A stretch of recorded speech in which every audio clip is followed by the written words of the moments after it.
All right, looks like we're live. And the title is true. I did play poker 2 separate times, full plexiglass tables. Just a really interesting experience in a lot of different ways. Some things were incredibly different as a result. Some things were pretty much what we're all used to. I did happen to go during a finals game. The first thing I'll share that was really interesting. So I was sitting at the table in what they call seat 5, which is no longer right in front of the dealer. My seat was pretty much where seat 7, between 7 and 8, where it used to be. And I had the table, the dealer had a wall behind them, and so I was sort of facing the wall behind them. And the finals game between the Heat and the Lakers, I say the Heat first because I'm in Miami, the finals game was on. And I'm watching the finals game through 2 multi-directional plexiglass like trays, just like in the picture in the thumbnail for this video. And it was, even though it was just like a few feet in front of me, I couldn't really tell what was going on in the game. It was pretty interesting. Diku says hello. I think I pronounced that correctly. Hey, how's it going? So I have a lot to say about me playing poker in these new times. There's so much that's the same as what we're used to. I can talk about the dealers. I can talk about the player perspective. It's just a very interesting thing in so many different ways. The first thing I want to say is, believe it or not, I felt pretty safe there. I did not expect that, but sitting down at the table with the incredible precautions that are taken, at least by the Seminole tribe, I was pretty impressed. Between walking into the casino and having the temperature gun checking you out, and between that and having all of the it's an intense thing, right? Like, you used to be able to walk into a poker room and see the entire floor, all the way beginning to end on all the poker tables, and now there's these huge plexiglass contraptions on top of the tables in the way, and it's a different thing, so you can't really see everywhere, but it felt really safe. Peter, I got your comment on YouTube, and you said that you were unable to join. I'm curious what country you live in, and it's possible that there's some reason with that, but what I'm going to do is I'm putting my... your question was, hey, do you have a mixed game course? I want to learn how to deal all the different types of mixed games. The answer is absolutely yes. I have people going through that course right now. They say they really like it. And I want you to be able to get access to that. So I'm going to have you email me. I'm including the email here. Send me an email to my email address. Just copy and paste it out of the chat, and we'll figure out what it is that's stopping you from being able to see the course. I have had no trouble with so many different people in so many different countries being able to purchase a membership for True Poker Dealers. So I want to see what you're running into, and maybe we can get to the bottom of this. But yeah, I have a full course where you could literally learn everything that you're asking for. It's all right here through YouTube. You should be able to see it at the join button at the bottom of this video, and the last time I asked you about that, you said you can only see subscribe, so we're gonna have to figure that out together. But yeah, if you can send me an email, I will help you with that for sure. Joey says, yep. Chris says, yo, what's up, Mark? And other viewers, hey Chris, how's it going? Good to see you back. So yeah, the whole experience for playing live poker was pretty fascinating. From the moment that you walk into the poker room, it's just a different experience. And like I said, it did feel a lot cleaner and safer than I would have expected. That being said, you're still super, super aware that, it's a pandemic, and everybody's got to have a mask on all the time. They do allow people to remove the mask to take sips of water. There's no more food allowed in the poker room, period. Every 4 hours at the tables at Seminole, I can't say they do this everywhere. By the way, everything I'm going to say is the stuff I experienced. I'm not saying they do this everywhere. Please be aware of that, okay? But my experience was every 4 hours, they actually stop the game in between hands, and the dealer takes all of the chips out of the well, puts them in racks, gives them to someone that's on the clean team, and a supervisor comes and wipes down the entire area for the dealer and sanitizes it, and a staff takes the chips and sanitizes all of them. And it just feels totally different with something like that going on constantly. I mean, it's in some ways it's so good for the game, just to provide this comfort and even create these little habits that casinos can hold on to later, where they could do this once a day and it would make a huge difference for everybody's experience. Even before the pandemic, let's be real and honest here, everyone thought that poker chips were gross, right? But they don't have to be, is the point. So I thought that part was really interesting. It did end up breaking the game that we were at, though, which is one downside to it. So I was playing 2-5 this particular day, and I had a pretty good table. There were two players there that we'll say they were great for the game. One of them had left. We were down to four-handed, and playing four-handed with a player who is somebody you want to be playing with is a fantastic situation to be in for anybody. He had probably about $1,200 in front of him, and my mouth was watering. I'm not saying I'm the absolute best poker player, but I can certainly play at that table with some relative success. A lot of that is thanks in part to live poker coaching and Michael Lockey, although I have been playing poker for probably about 17 years now and had some pretty good success on my own as well. Chris says all the content this guy, meaning True Poker Dealer, provides is gold, Peter. Don't hesitate, second to none. Super appreciate that, Chris. Always kind to hear words like that. So yeah, my experience in the poker table in Florida, to be specific, was a pretty good experience overall. Talking poker now for a moment, I have absolutely no idea how I walked away from this table with any money at all. I came with $700 on the day, and I at one point had $600 or so on the table and $300 in my pocket in a 2-5 game. And I called a raise by one of these action players with a 10-8 of diamonds. I'm not saying this is a good play, but I did, and it was a 3-way pot, and I flopped a 6 of diamonds, a king of clubs, and a 7 of diamonds. And I mean, I ended up all in on the flop with some dead money, and I ended up losing that to top pair king queen, and that was pretty crushing. And I took my last $300 out, and 2 hands later, something that I've never experienced before happened. I ended up having $300 stack in front of me. In live poker coaching says never to do this, but I did it because I was being lame. You're always supposed to buy in for more than we'll say 60 big blinds, right? But I buy in with 300, and I have my full 300 in front of me, and we're 6-handed at this point. I'm in late position, and there is a $20 raise. I make it 80. The person behind me, it ends up being me and 2 other players in the hand. One of them has position on me, one of them doesn't. Okay, so there's what was there at that point? There was 240 in the pot or so. It checks to me, and I've got an ace of clubs and a 10 of spades, I think. The flop came out 8 of clubs, 5 of clubs, and a deuce of diamonds. And I went all in on this flop when it got checked to me by one player. And what ended up happening next, blew my mind.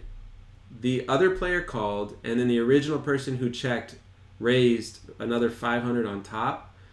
And at this point, I thought for sure that I was done. The player who had called folded, so now it was just me and the player that raised, and I completely missed the run out, and the player mucked his hand, and I won with an ace high, getting myself to have a stack where I could actually keep playing. So usually people talk about their bad beat stories. Sometimes luck can go the other way too, where the only reason I felt comfortable doing that was by basically having the ace of clubs there, knowing that likely nobody else had the nut flush draw, which I don't even know if that makes sense, but that was what I did. So Peter asked, how do I sign up for the mixed game course? Peter, I am going to show you right now. So let's do this.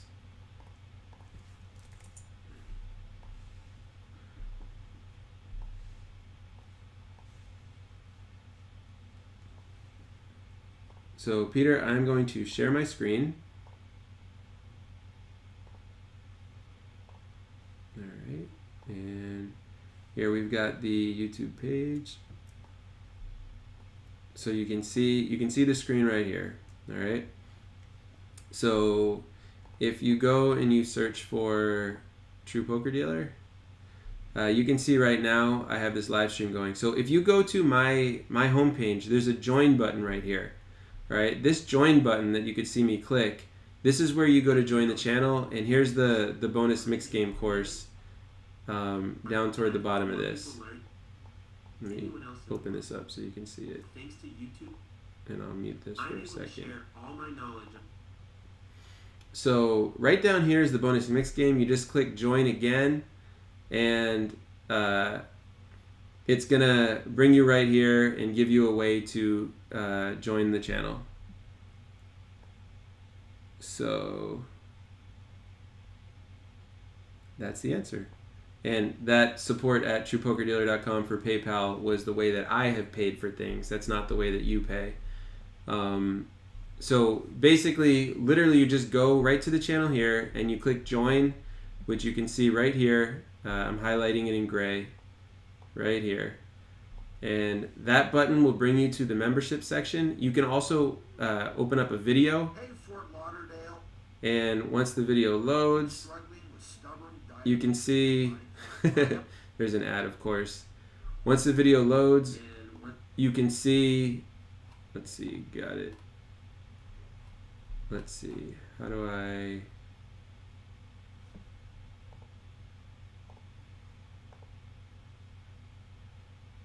popped out the chat. Oh, it takes it away from here. It sometimes has it so that you can access it from here too. Now I've got this infinite loop on my screen, which is sort of fun. But yeah, the easiest way, oh, maybe if I make it bigger. Yeah, when I made it bigger, it shows up right here. So this join button right here, this is where you find the course. And thank you for asking that question. And if you still don't see that, please send me an email. I have included my email address. I've included my email address right in there. Yeah, I have no idea what he had. I assume that he had a flush draw or maybe a 6-7. I don't know why he would be shipping with a 6-7 or something though, but he seemed pretty unhappy. But yeah, Peter, please reach out to me. I'm going to put my email address here again, marc@truepokerdealer.com, and this would be a good place for you to reach out to me. So I appreciate you asking that. Let's see. Should be a join button. That's wild that he mucked. Yeah, I was pretty astounded when I got the first person to call and then the second person went all in. I was like, oh, it's over for me here.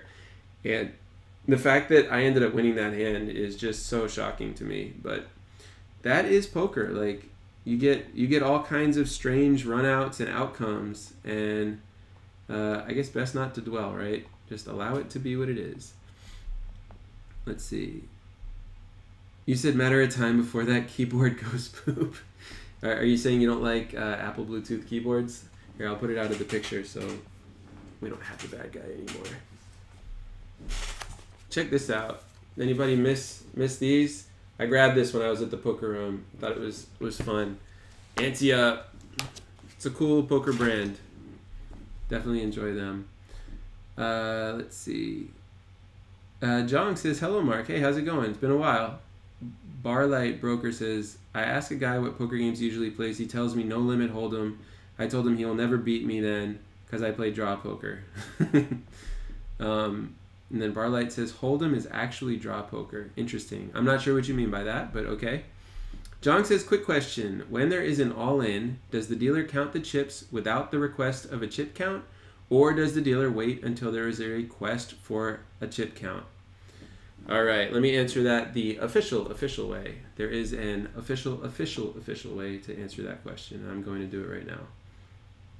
So I am going to share a window again. Let's do it this way.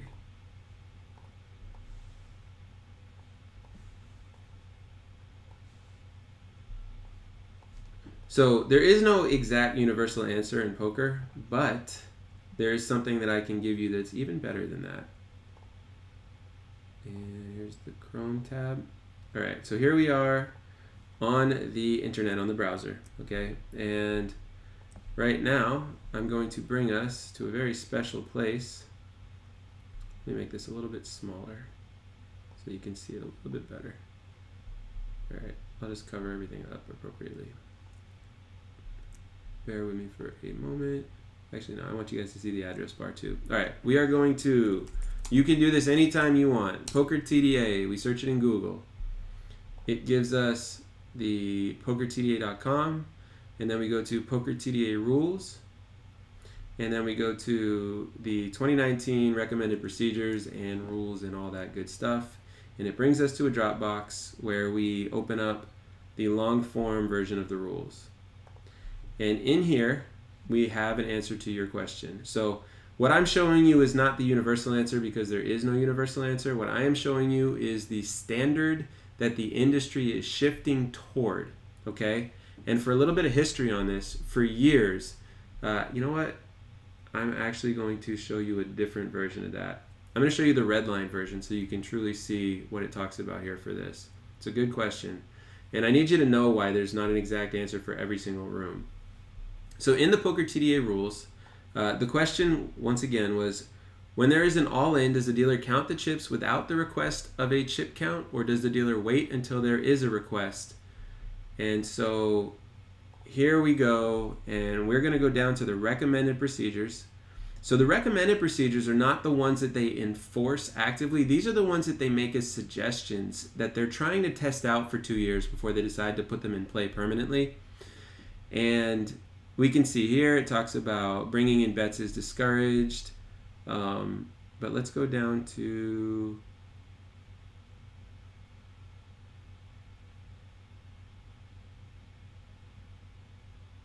all right, right here, recommended procedure 12. Can we all see this?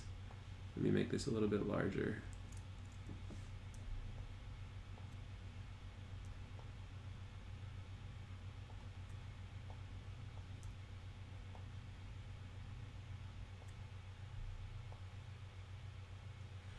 There we go.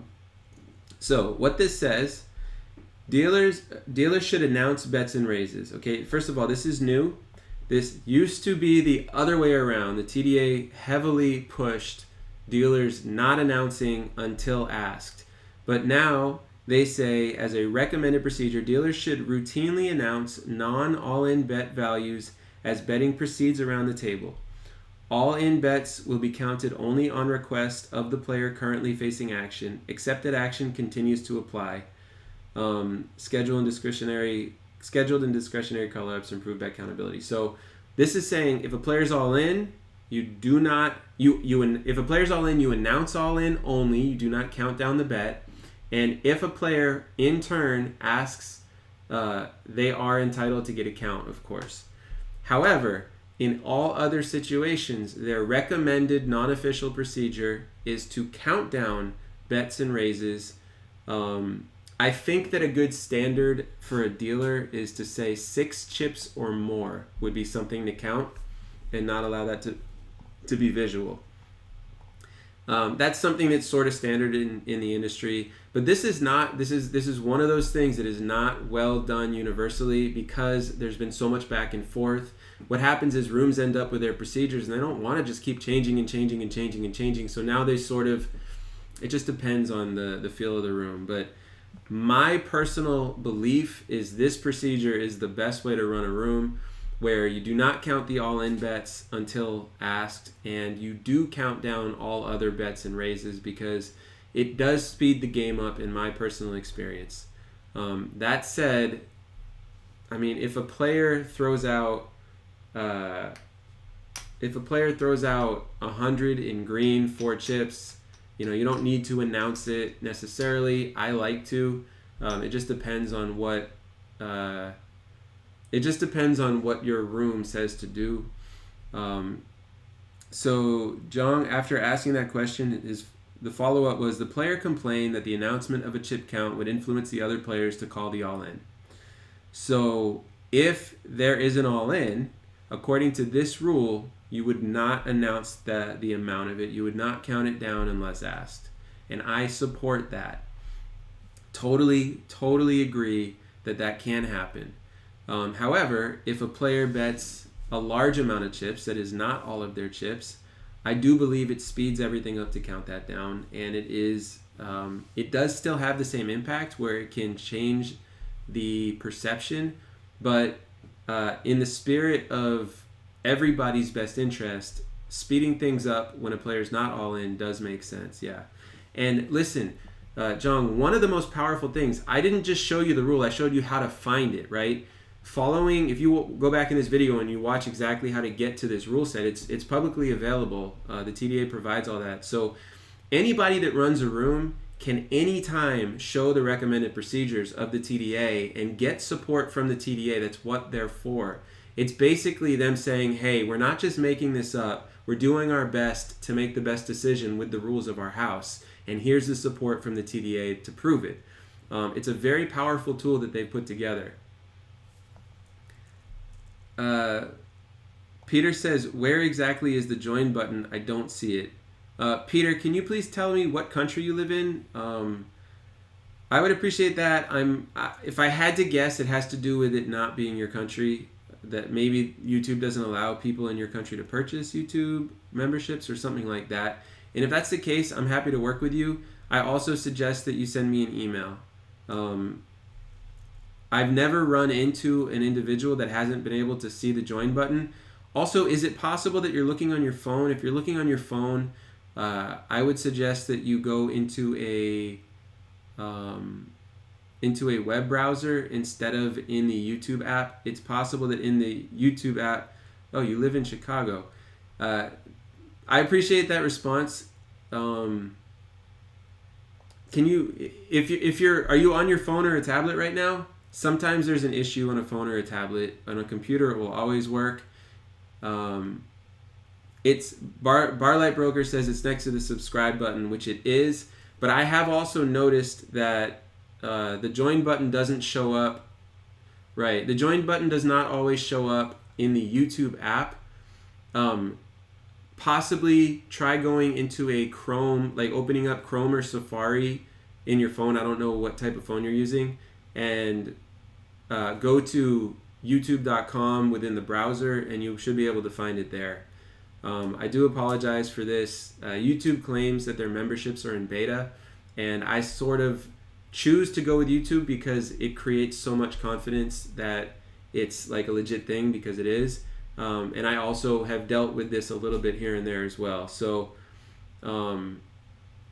I totally suggest using a computer. You can do it on a phone. I have had conversations with YouTube about this, but this problem does come up sometimes. And I do apologize that you've been frustrated by this for a couple of weeks now. And like I said, I absolutely encourage you to send me an email. I provided my email address in the chat. I'll do it one more time. I am more than happy to come up with a solution unique to you if you don't have a computer and you'd still like to do this in some way. So happy to work with you on that if you'd like. And thank you for your interest in this. I super appreciate it. Scrolling back up through the comments a little bit. Let's see. Chris said, better to be lucky than good, right? He's referring to me winning an $850 pot with an ace high after getting called when I went all in on the flop with nothing and then raised, and somehow I showed down a winner with an ace. Let's see.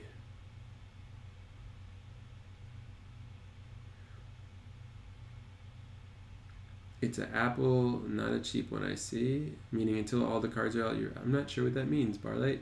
I might have just got lost because we're out of context though. Oh, I see. It's a draw game in a different way. Yeah, that's true.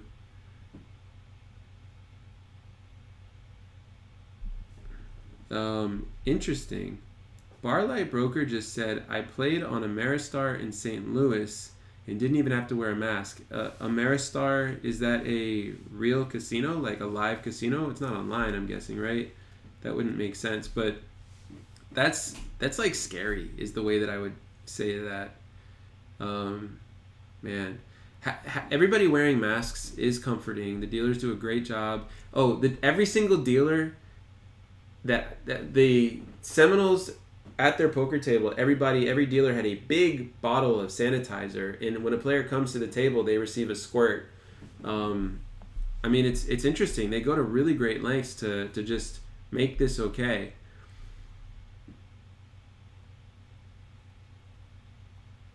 Let's see. Barlight says, a real live casino. Scary? I felt at home. Well, I'm just saying, if you're at a table and you're not wearing a mask and no one else is wearing a mask, to me, it's an intense experience. You're very close to other people.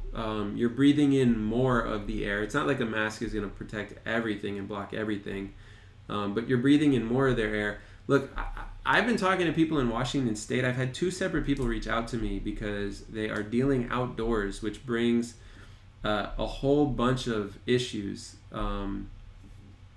It's like, there's wind and stuff while you're dealing poker. It's just crazy. I've heard that from 2 separate people now.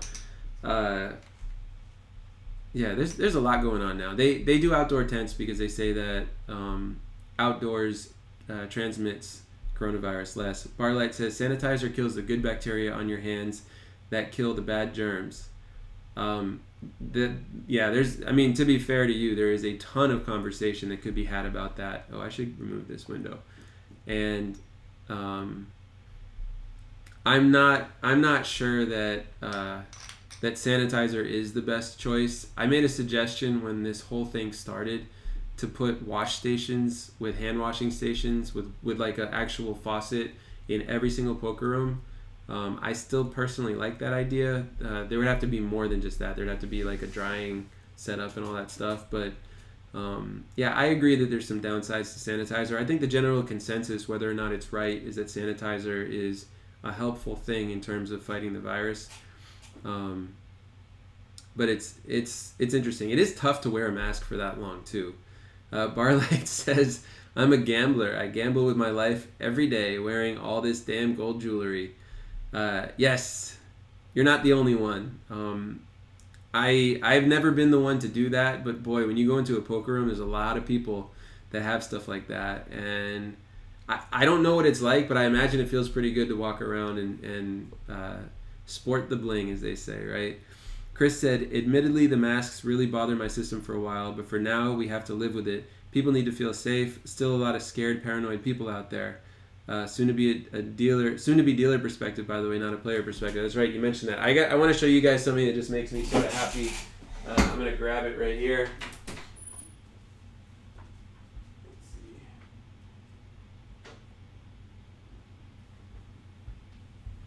I'm not going to lie, one of the reasons that I enjoy playing poker is because I get to wear this. So I'm over there with my True Poker Dealer mask on, and it's sort of a fun thing, like I'm sitting there and playing poker like this the whole time. I will say this, it's when you're playing in a plexiglass poker room,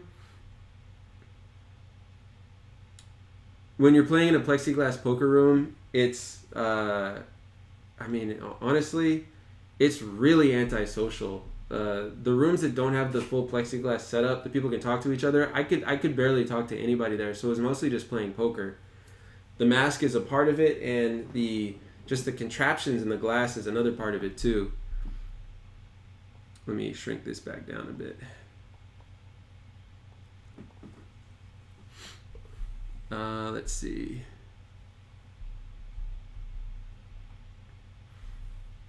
Peter says, unfortunately, I still don't see a join button in the app online or Chrome. All right. I can't use my phone while we're talking because I'm using my phone to record the table. Peter, I've sort of mentioned this a few times. Are you willing to send me an email? I can make it work. Can figure it out that way. If you send me an email, or if you, I don't want to ask you to put your phone number in here, but I can reach out to you. You're trying to get something that you want that I can certainly provide. So I want to help you get there. I acknowledge that it's been frustrating. I'm sorry about that. It's Honestly, it's something to do with YouTube, right? I put the course up, it creates a join button. There's not a lot I can do other than that. Oh, you sent an email. All right, perfect. I appreciate that. I will follow up with you after that. Honestly, I'm curious exactly what's happening, but we'll get to the bottom of it. So I am not worried about that at all. Let's see. Barlight says it does feel good. Dealers rarely lose their money. Some of the best players I know were or are dealers. I have experienced the opposite of that. A lot of dealers do not learn the good lessons when they're watching people play poker. It just depends on the perspective, right? Some poker dealers, they don't really know poker very well when they get to the table, and they don't know how to learn how to play poker based on what they're seeing. It's human nature, literally, to go learn something by imitating what you see other people doing.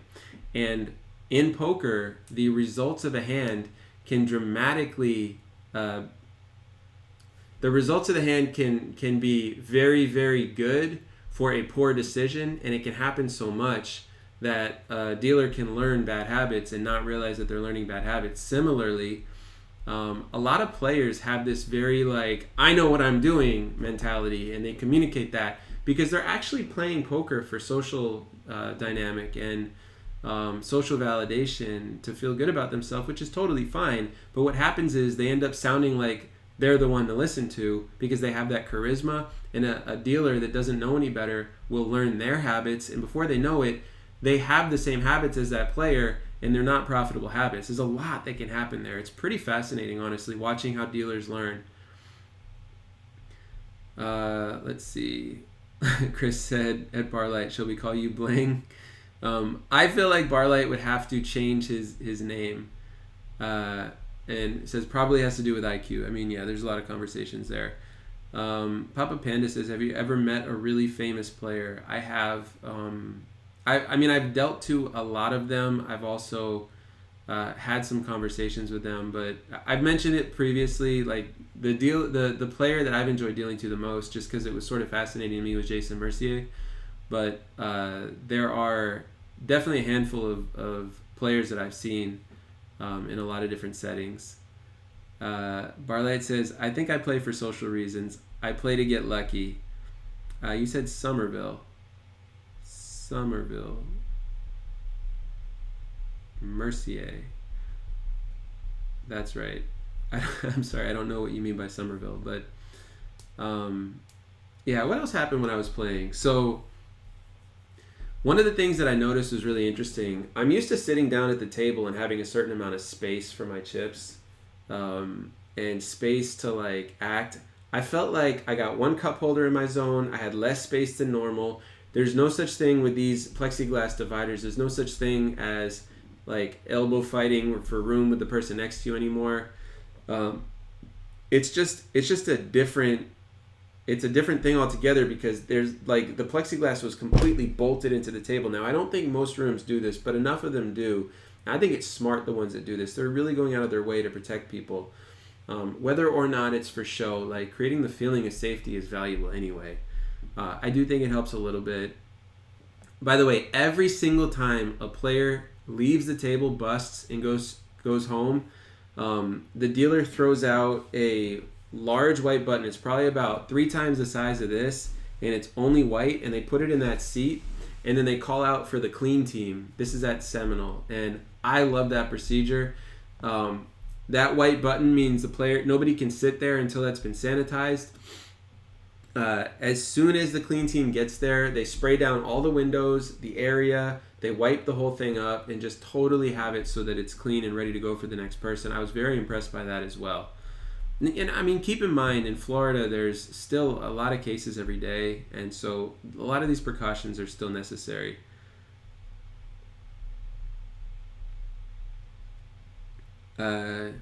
Jason Somerville. I guess that must be a poker player that I don't know about. I know Jason Mercier. Let's see. I was like, he did get married, but he didn't take the wife's name, right? Chris says, Mercier is amazing. May as well be playing with your cards face up. Yeah, for real. Chris, new member, he's a little too good and a little too lucky. Do you work at the Seminole Hard Rock?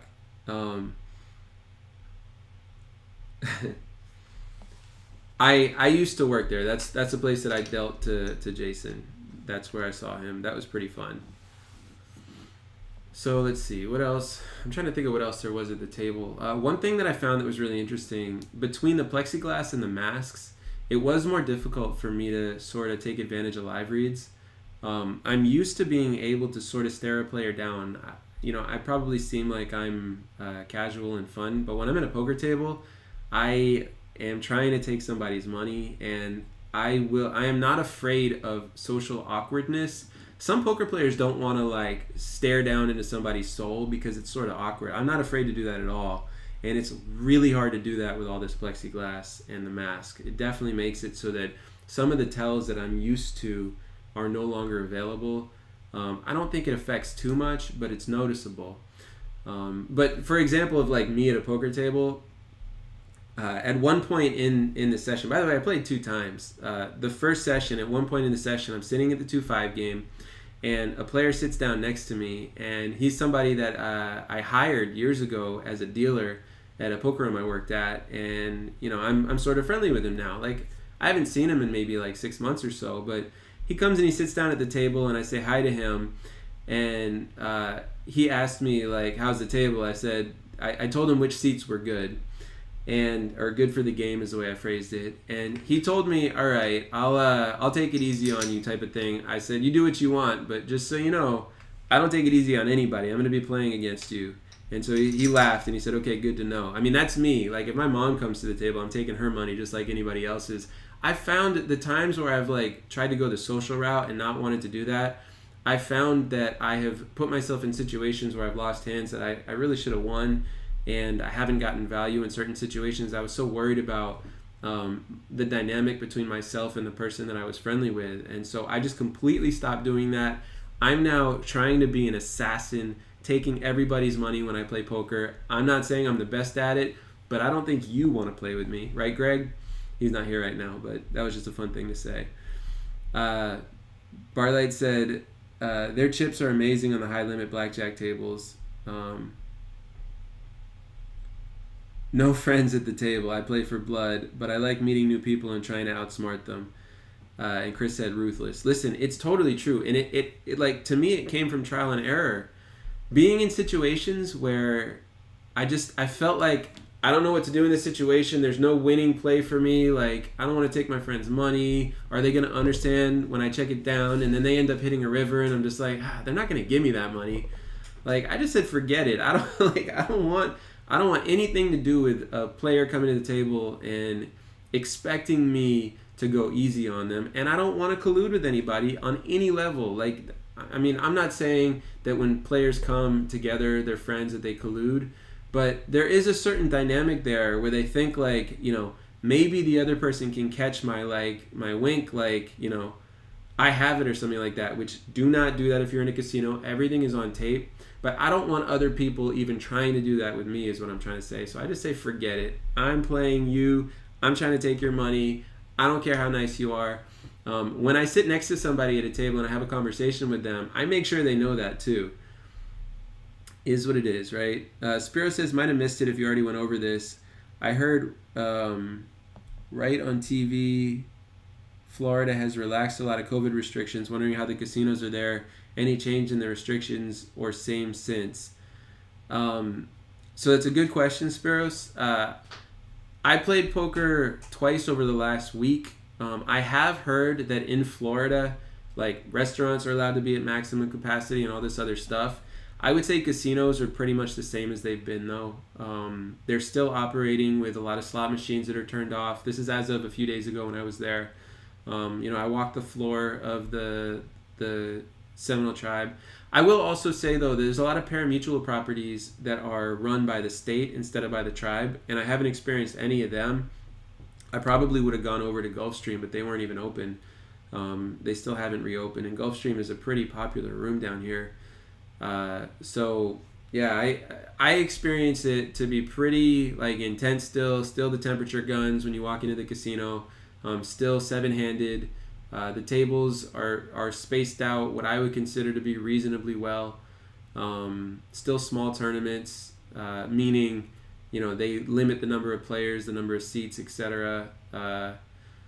And I think that Florida letting go a little bit. I mean, it's still COVID is the way that I would say it. So, poker is still careful and cautious here. Barlight said you can't turn shark mode on and off. Exactly. You said reopening. Oh, same since reopening. Barlight says you smell blood attack. I love Six Max games. Chris said I think here in North Carolina they're running 5-handed. My understanding is they're pushing for more.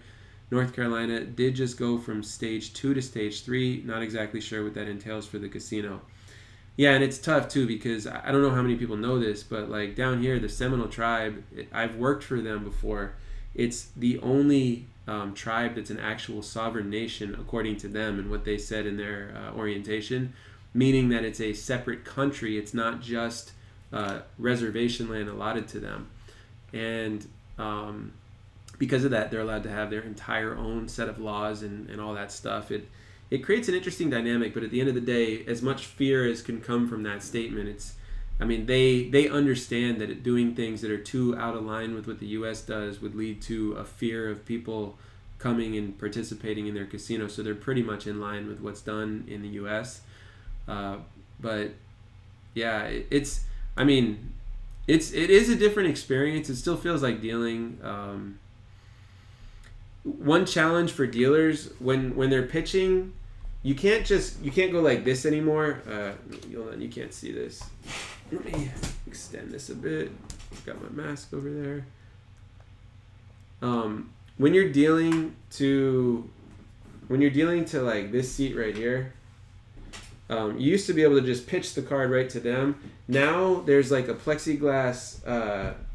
It's like a 2-pronged metal piece that goes up into it. And this is not at all rooms. This is just the room that I was at. And you sort of have to pitch right in front of them and get it to land so that they can reach and pull it into their zone. But it is really nice. It's almost impossible now to pitch a card to a player that goes to the player and have the wrong player take it.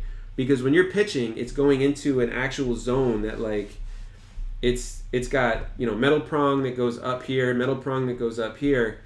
And it's got plexiglass attached to it. So if you slip it into that zone, this player is really the only one that can even reach it. There was one time where a dealer pitched my card into someone else's zone, and it was like so obvious. I had to reach around and grab the card, and it's kind of cool like that. I like that setup.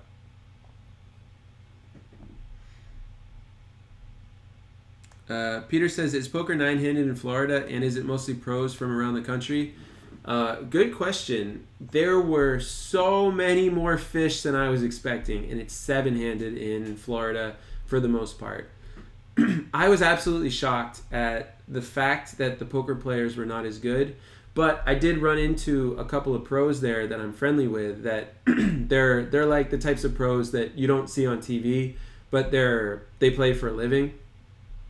And, they were basically saying like, they've played a little bit here and there, but they're not spending as much time in casinos grinding it out because of COVID, and they had to adjust. And a lot of the pros have gone to online, and the real question is who's willing to go play in a casino. A lot of poker pros aren't willing to do it for various reasons that have to do with COVID, and so I would say it's probably better going now. There's worse players in general in the casino from what I've seen, and it's sort of fascinating. That being said, I don't have a huge sample size.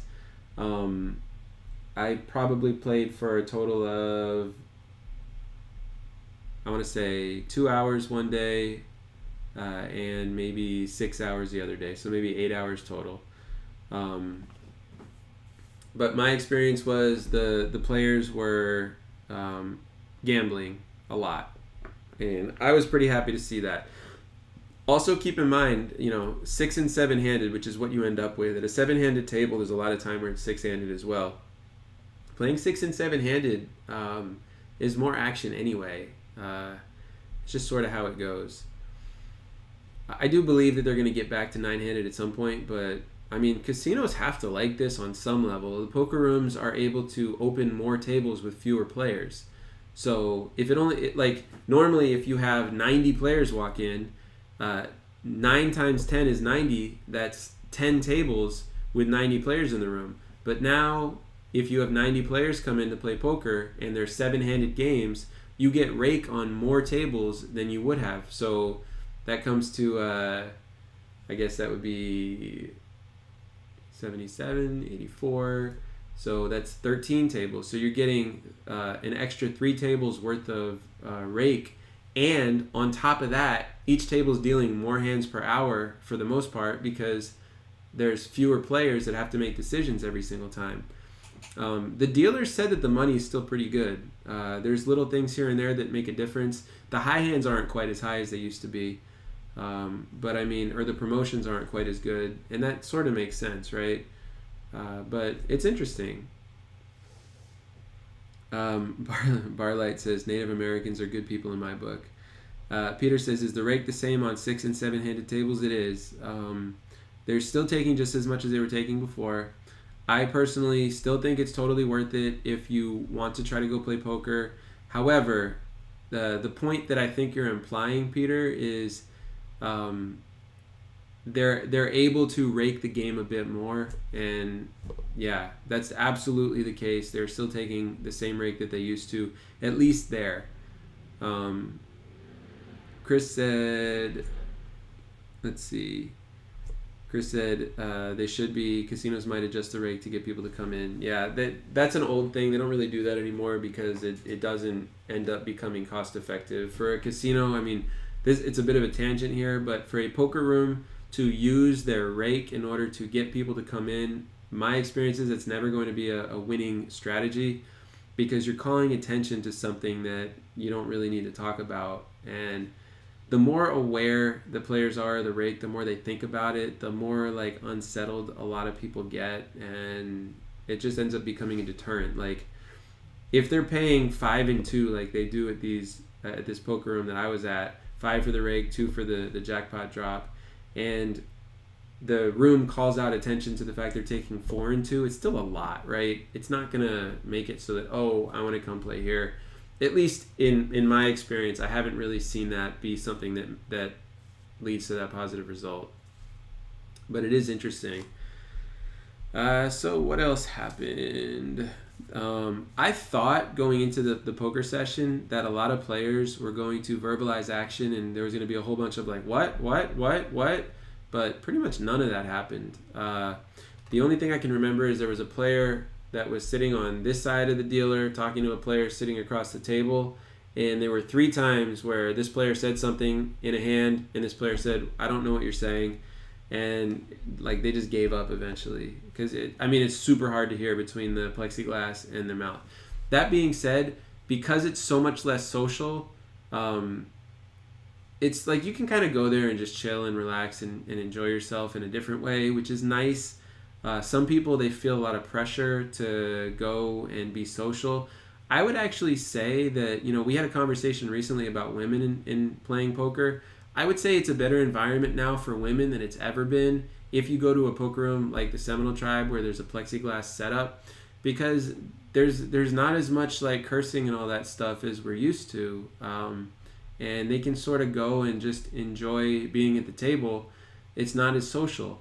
That said, from what I understand, most of the poker rooms that are still open right now in different places of the country, they don't have a lot of plexiglass set up, and it's still very similar. It's just everyone's wearing masks, or in some places they're not at all, which I'm a little bit surprised to hear, but I certainly believe you when you say that, Barlight.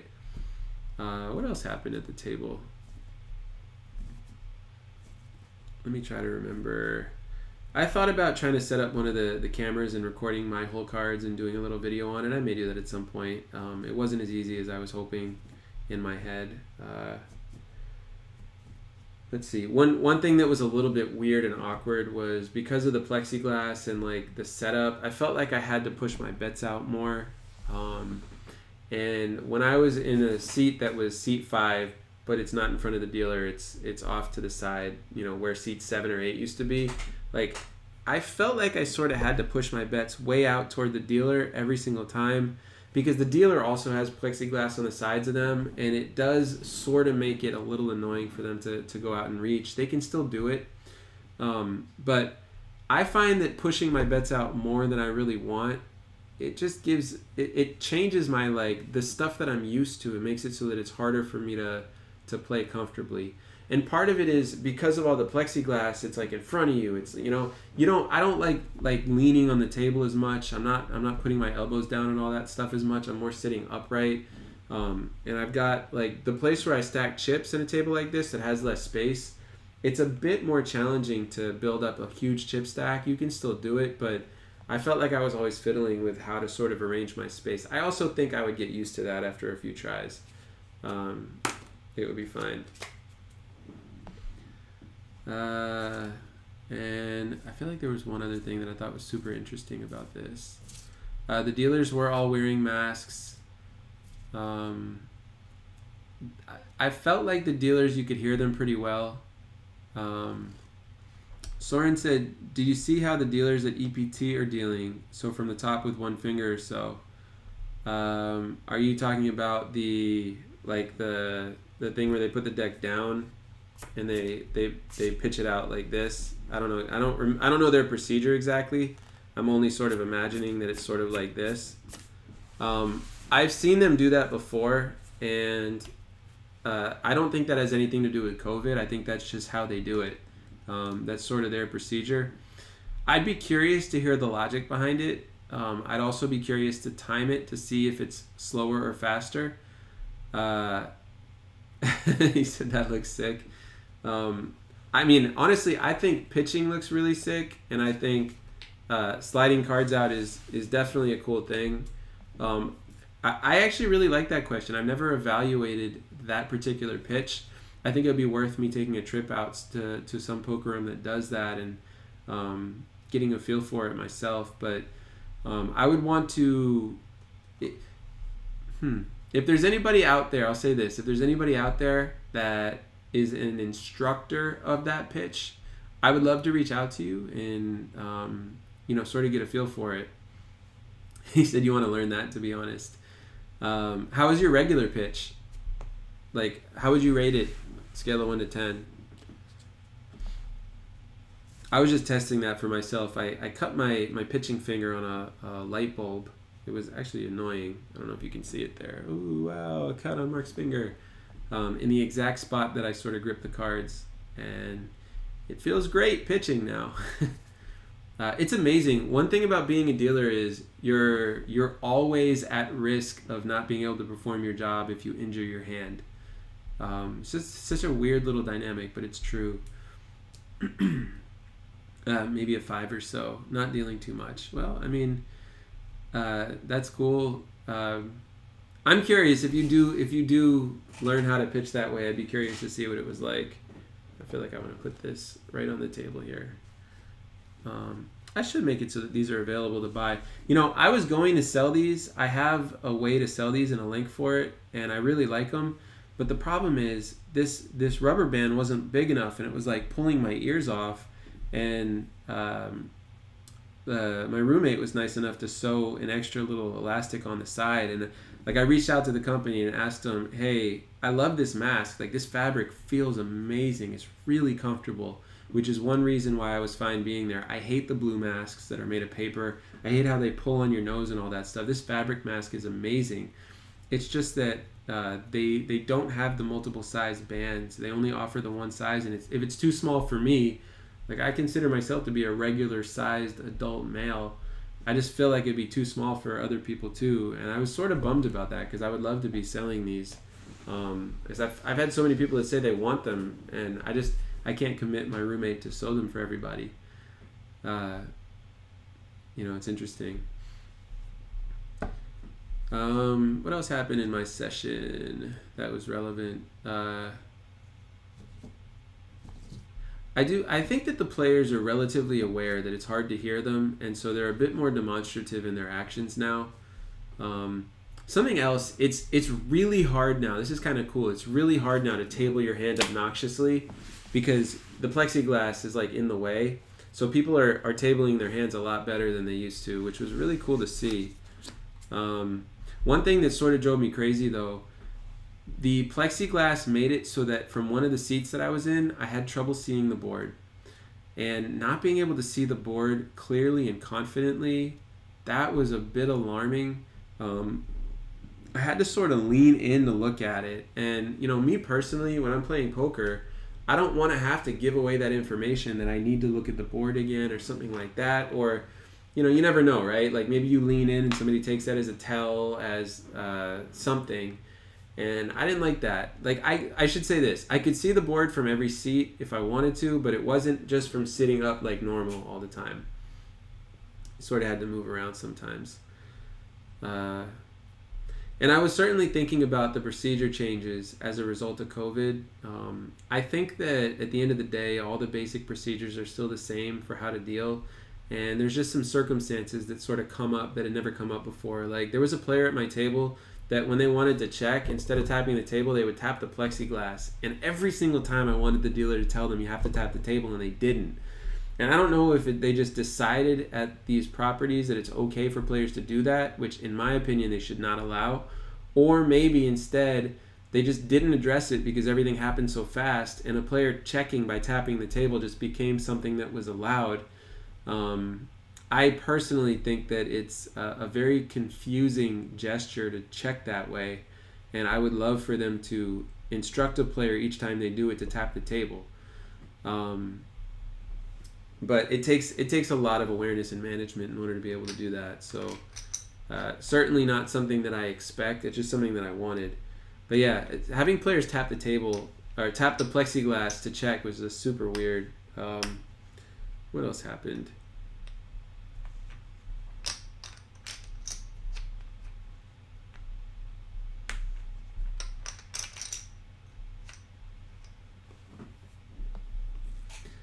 Spiro said that would drive me nuts, the tapping. Yeah, it's like it digs at your soul, kind of, especially as somebody that works in the industry, which I know that you are.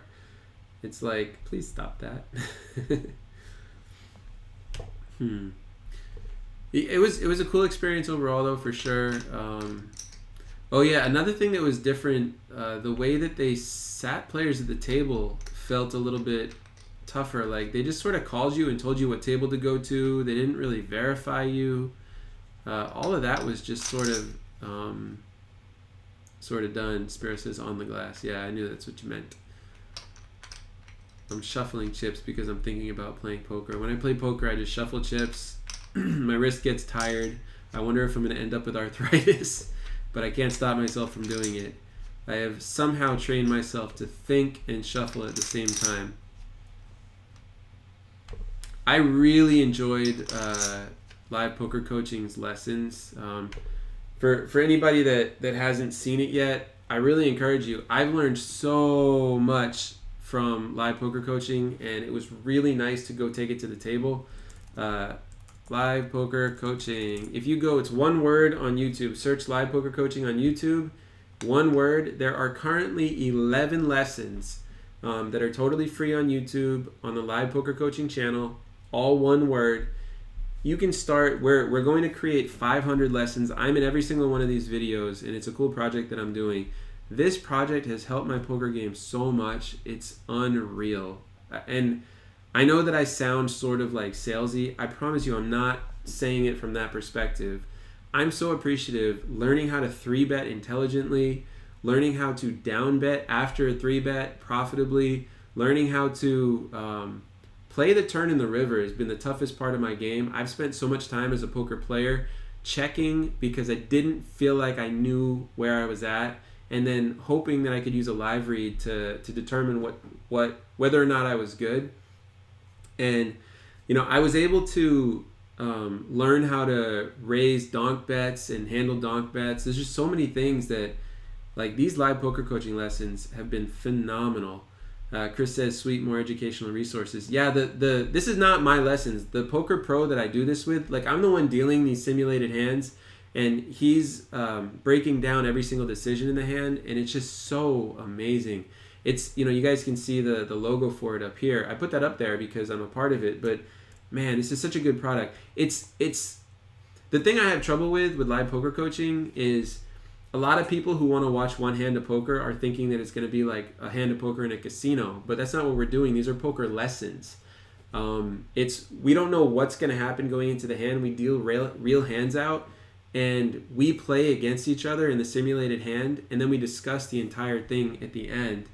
And anybody that's learning to like really pick up some major points in their game, every single person who has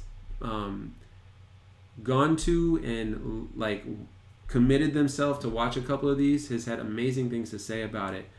I'm like super passionate about it, so that's why I'm going so hard. And I just played poker, and I felt like, I never, up until the point where I started with live poker coaching, I never once went to the table with a plan, like a true plan, where I knew, okay, if I make this bet and they do this or this or this, here's what I'm going to do. Like, I've never done that before. And then basically what happened is Mike would force me to have to do that. He would say things like, you never want to put a raise in and then not know what's going to happen if somebody re-raises you back. Like, that should be a part of your decision before you make the raise in the first place. And I was just like, whoa, really? Like, it's really powerful. And I'm a huge supporter of it. I love the whole project, so I'm mentioning it here. But I'm also like a part of every single one of these videos. There's going to be 500 of them total. We've recorded about maybe 90 something hands so far and released the first 11. 12 will be coming out in the next couple days. It's really cool.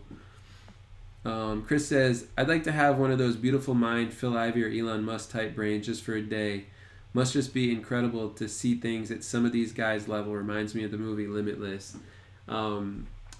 So that is such a cool concept, first of all, the Limitless concept. And Phil Ivey and Elon Musk are unbelievably intelligent in their own respective ways. It almost makes me a little bit sad to think about the fact that Phil Ivey just plays poker with his like brain. But that being said, he's certainly done well for himself, and he's inspired a lot of people, almost like a professional athlete does, right? Where, the best athletes inspire people. Phil Ivey does the same thing. So it's certainly a powerful thing in that way, and not to be taken away from him. Something about live poker coaching, that the thing that's really interesting about what you said, if you have the right system and the right thought process that you drill into your mind, you can definitely feel more like Phil Ivey. I'm not saying you're going to be Phil Ivey, but something that Mike teaches is an approach. Michael Lockey is the one that I work with on live poker coaching. He's had a ton of success. He's cashed for over $1 million in live tournaments in his career. And something that he teaches is something I'd never thought about before that I've sort of learned through live poker coaching, and I'm learning it and practicing it as a player. I'm not there yet, but I'm definitely improving.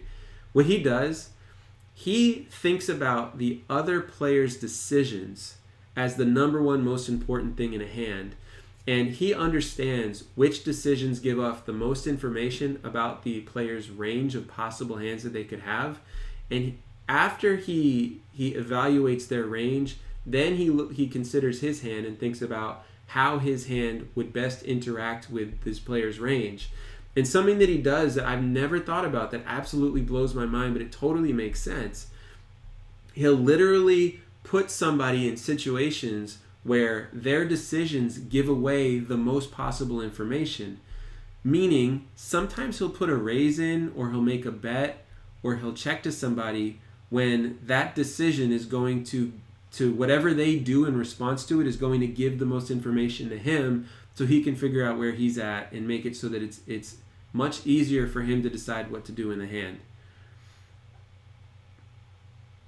Let's see. Chris said, those guys could be high level at so many things, to be honest. Yeah, absolutely. Peter says, hey, do you think it'd be worth it to take like a 2-week trip to Florida to play poker if you're a good winning player? Well, it depends on what options are available in Chicago near you. My personal opinion is anybody who's a poker pro can absolutely come down to Florida and make money. I will preface this, though, by saying over the last 3 years, there have become a lot more poker pros in Florida than there previously had been, and the game's got a lot tougher. That said, there's still plenty of money to be made in Florida as a poker player. And I also want to say the pros were starting to come back. Like I said, I talked to a couple of them that I saw there. They said they just, one of them said it was their second time back. The other one said it was their second week back. And I think that they're starting to come back. So say that you waited a month and came down. I can't guarantee it's going to be the same, but I can tell you last week it was good. And from what I've heard about at the multiple rooms that I've been going to, that I used to go to down here, because I know a lot of people that work there, the games are really good right now. So, I mean, my guess is, yes, it would be worth it for a good poker player to come down for a 2-week trip to Florida. I mean, it's a little bit warm right now. You're in October. It's still going to be hot here for a bit. But the other side of that coin, though, is Florida has consistently more COVID cases than anywhere. So it's scary. You know, there's a lot of travel involved in what you're talking about. And, you know, it'll be up to you to figure out how to do it safely. You know, I certainly don't want to make a recommendation for somebody to come to a previous epicenter of coronavirus, which is South Florida, and you know, not bring that up. But that being said, yeah, the games were good. Like, in my experience, they're absolutely good. I don't really have much of a bankroll right now in my life for playing poker. If it wasn't for that, I'd probably be playing more. But yeah, there's a lot down here for sure. So that was interesting. I'm sure I can think of some more stuff that happened at the table. What else was there? Let's see. Thinking it through. It's tough having to like talk nonstop, talk. It's why I really like when everybody makes comments, because then I can respond to those comments peacefully and not feel the pressure. But, and I do want to say I appreciate everybody for, you know, it can be hard to like put yourself out there and ask a question in a live chat, even though it doesn't seem like it, because everybody's sort of judging you. Like, I feel that judgment too while I'm sitting up here talking. Fortunately, I'm super comfortable in these types of settings. Peter said, where's the best place to play in Florida? I mean, I played at the Seminole Hard Rock in Hollywood. I've heard that Tampa has good games. I've heard that Coconut Creek has good games.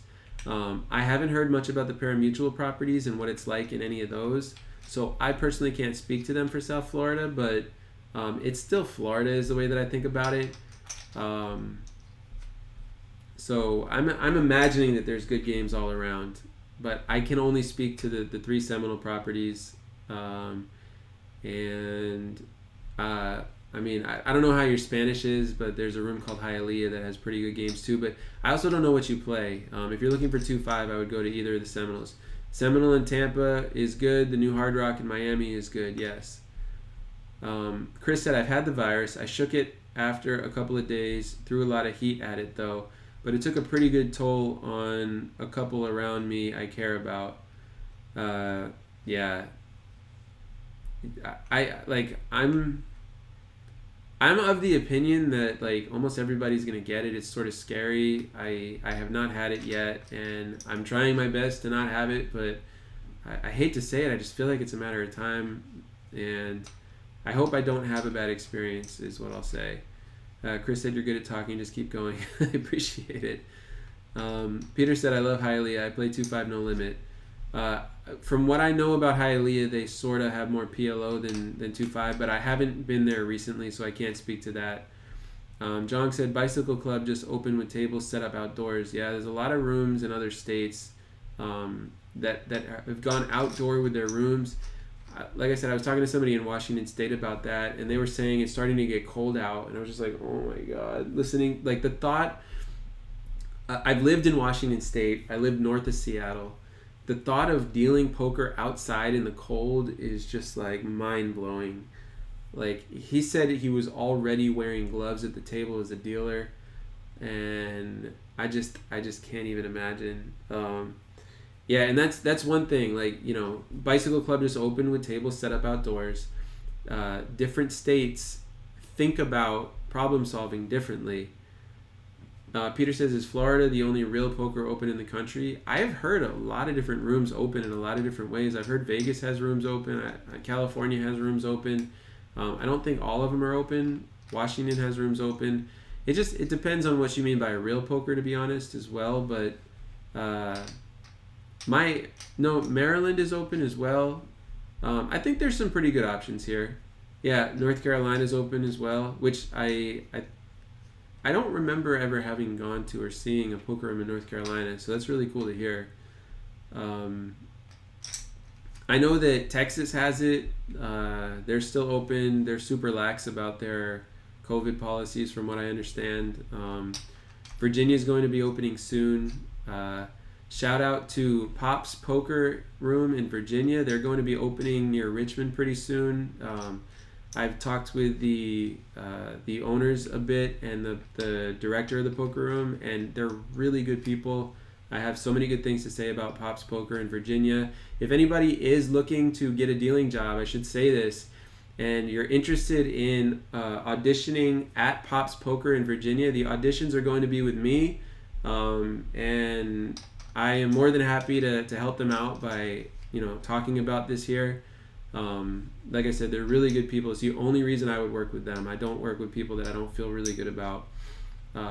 Pop's Poker in Virginia near Richmond. They anticipated probably opening sometime between November and February.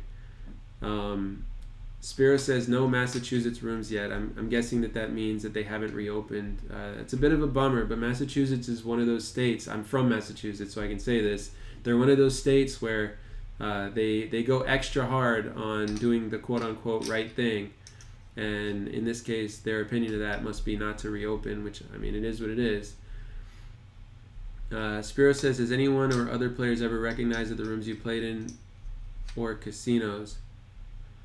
People do recognize me. Over the years, I've been recognized an incredible amount, so much so that I was sort of blown away by it. I've found that when I dress up in a shirt and tie, I get recognized a bit more. I imagine if I were to wear a black t-shirt now, just because I sort of bought a bunch of these for these live streams for True Poker Dealer, just to be consistent. I imagine if I were to wear one of these out, I would be recognized. I've had dealers mid-conversation in the middle of a poker hand be like, you taught me how to deal. All of a sudden they realize who I was. One thing about people in poker rooms, you see these people all the time. It's hard to know exactly where you see them, I always find that stuff pretty funny. I've had people talk to me multiple times like they've known me their whole lives, and I'm just like, I think this person might know me from True Poker Dealer. And then I sort of bring it up, and they're like, oh, that is where I know you from. And I tell them, so I was sort of being polite because I wasn't sure if I knew you or not. But yeah, I didn't really know who you were, and this is why. Those conversations are sort of awkward funny. By real poker, I mean big rooms with multiple 2-5 no limit tables. I know all the Seminole rooms have 2-5 all the time. The Hard Rocks, both in Hollywood and in Tampa, have the most, but Coconut Creek's not far behind. I mean, if I'm being honest, I would love for someone else in the chat to speak to this. I haven't been to a lot of these other rooms. I will go right now to check out Bravo Poker Live. Going to bravopokerlive.com, you can kind of see the active tables that Bravo has. Let me check this out here. I'll put this on the screen. Here we go. So we got the TDA rules from before, and I'm going to open this back up so we can all sort of see what's up here. And we'll go to bravopokerlive.com. What we're going to do right now is we're going to just check out literally what cash games are going in different places. So let's go down here. Live games. Cash games. Talking Stick Resort. Oh man, username and password. They want this for all of this? When did it get so complicated? All right, we'll just try to create something. Don't have an account, sign up here, sure. Let's do, you can see my middle name there. Marc Shumsker. You guys know my name. Marc at truepokerdealer.com. And let's do password. All right, registered. Missing recaptcha date. Well, I'm not sure what to do about that. Okay. Alright. I might abandon this train before it goes too far. What else can I do for this? Yeah, it doesn't make any sense that they would have this be the setup. Why wouldn't they just let us browse these tables? We're just trying to see where the games are, right? Normally, I just check this out on my phone, but I can't do this at the moment. Let's see.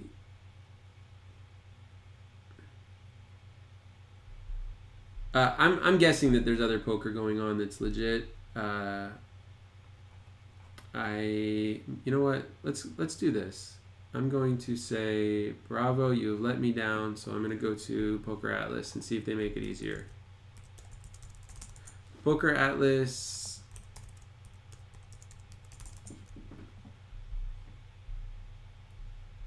Did I get it right? Let's see.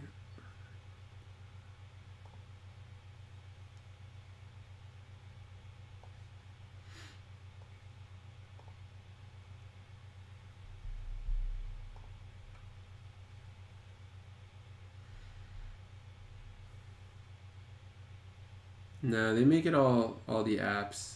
They're very focused on the apps. Yeah, they have a good product. I get it. This kills me every time I see it. This right here, John, they sort of copied our high hand clock with the setup. I had a promotion software that I was a part of the creation of. It's tough. We weren't able to sell it because I don't know how to sell to casinos yet. Let's see. I want to answer that question, but I'm gonna not do it right now.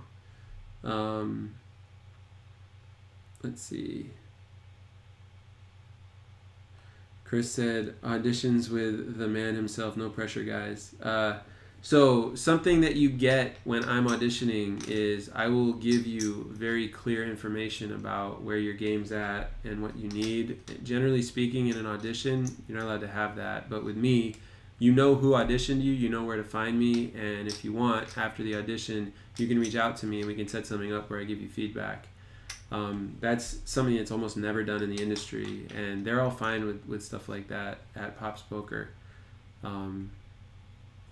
Let's see. Thomas says it's 90 degrees in Los Angeles, though. Yeah, it's pretty hot out there, too. Peter says, hey, Mark, do you also have a tournament course? I know dealing tournament is much different than cash. If you're talking about... Well, the answer is, if you take my course on dealing, you'll know how to deal both. Yes, I cover tournament and cash.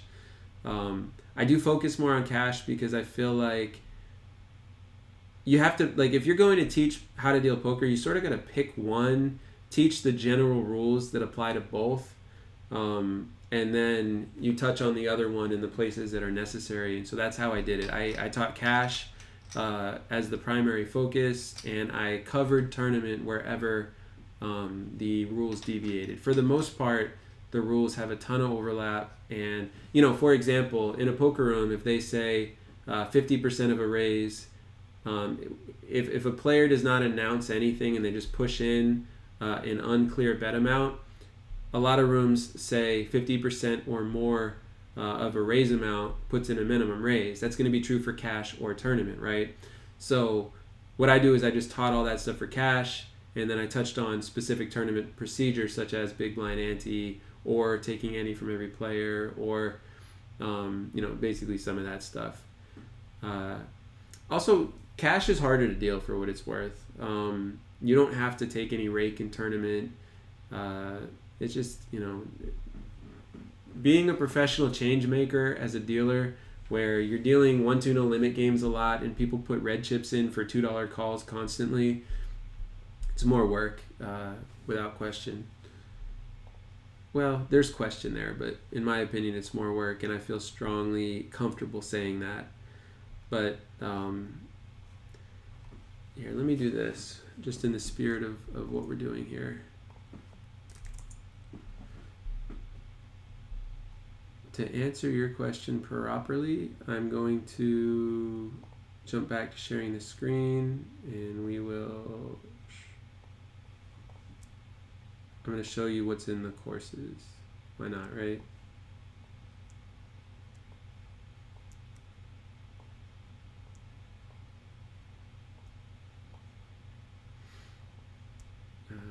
Just lining this up so it's all there nicely. So let's see. I'm going to my channel. Playlist, you can see what all the courses are here. So in the How to Deal Texas Hold'em, all videos in order. Oops, I clicked on the actual playlist. I want to go back and click View Full Playlist. So if you scroll down here, you can see it starts with how to shuffle, the mechanics, how to cut chips, handle chips, working in the bank. These are all the mechanics and like the basics. I start with about 17 lessons of basics or so. I threw how to do a fill in there just to make things easier.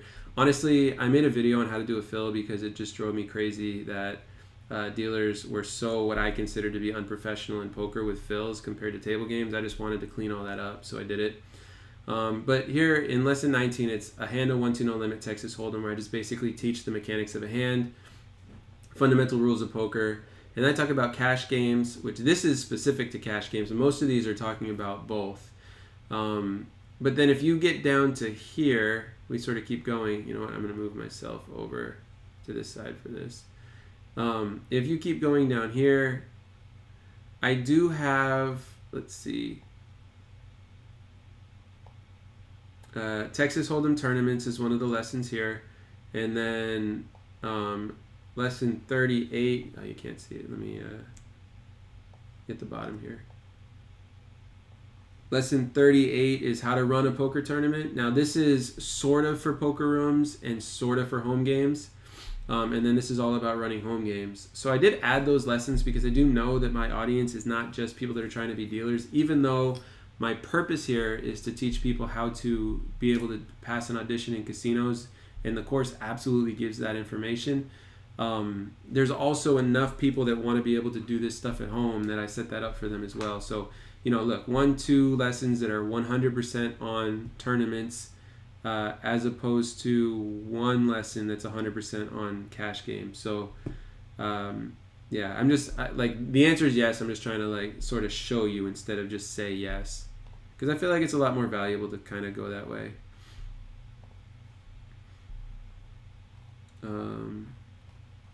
Let's see, but yeah, I mean, for the most part, there's I'll teach it in terms of cash, and then usually toward the end of a video I'll teach something in terms of tournament. I like doing it that way.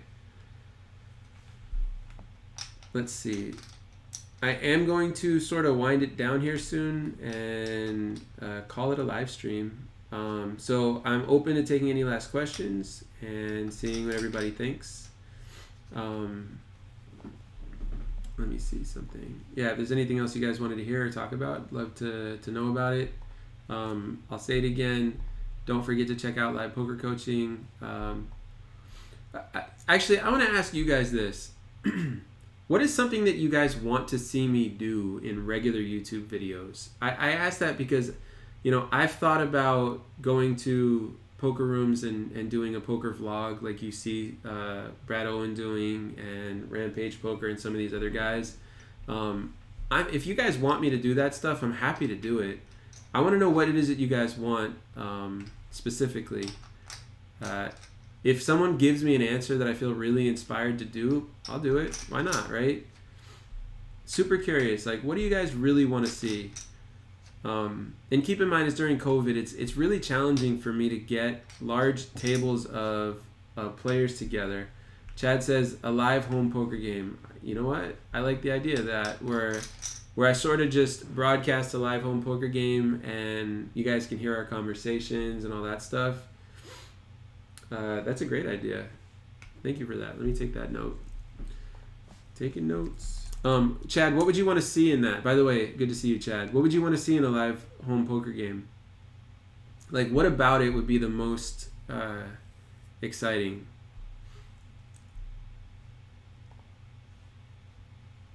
Anybody else? I really want to know, what do you guys want to see videos of? Chris says he seconds that. He wants to see a live home poker game. Super interesting. Do you want to see it like the poker play? Do you guys want to see the dealing? Like, where do you want the cameras set up? What is it you're looking to actually see in the game? Are you looking to see what people have? Or do you just want to see sort of how it plays out? Chris says you get to see a lot of situational occurrences. Are you talking about from a dealer perspective? Because, I mean, that is true. So you guys want me dealing the home game, right? Chris said the biggest thing I lack right now is a table of people to deal to. Yeah, it's totally true.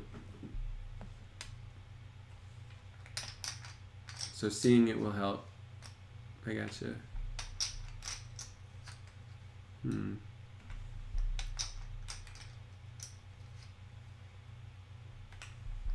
thinking through how I would do that. Dealer perspective is what you want. I gotcha. Okay. So if I were to somehow set it up so that you could totally see what it was like being the dealer at a, we'll say home game, but I would run it like a casino. I would do that. Live vlog would be cool. Also a home game. I'd be interested to see how you would interact with the players. Oh, okay. So that's part of what you want to see also. Like a real inside look on what it's like to be a dealer so that you can see the situations that come up that the dealer is faced with.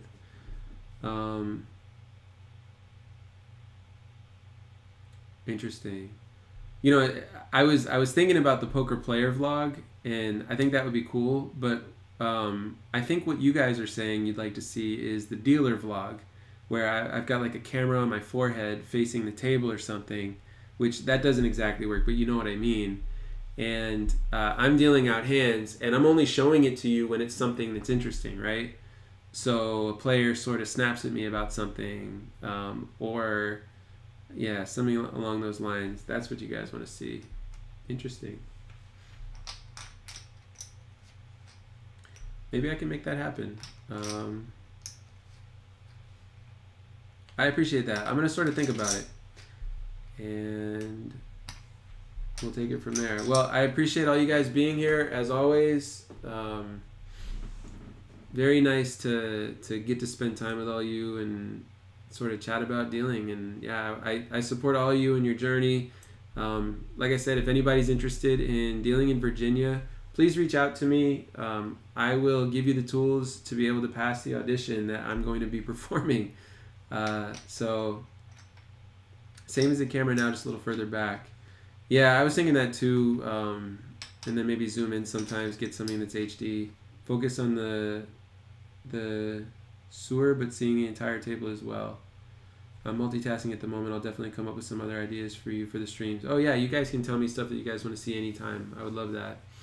All right, well, thank you guys very much, and we're going to end it now, and have a great rest of your Tuesday. Chris, I'd appreciate you, sir. Thanks for the stream. Thank you guys, too. Take it easy.